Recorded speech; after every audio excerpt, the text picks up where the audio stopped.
Assalomu alaykum. Toshkent avtovokzalimizga xush kelibsiz. Opacha menga srochniy Samarqandga bilet berib bering. Menga ham Samarqandga bilet. Menga Surxondaryoga berib bering. Menga ham Surxondaryoga. Uzoqroq joyga bilet yo'qmi, opa?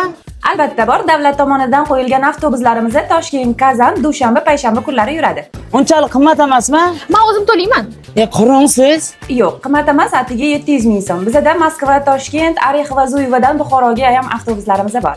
Qarang, allamaysizlarmi? Ana ko'chada usta pul qo'yib turib ko'p allaver ekanda shunga.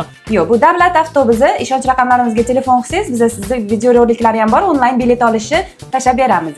Boshqa shaxslarga aldanib qolmaslik uchun onlayn chipta olsangiz, to'g'ridan-to'g'ri davlat tomonidan qo'yilgan avtobuslarga chipta olsangiz bo'ladi. Sizlarga ishonaman-ku, lekin bu qizlar hech ishonmayman-da.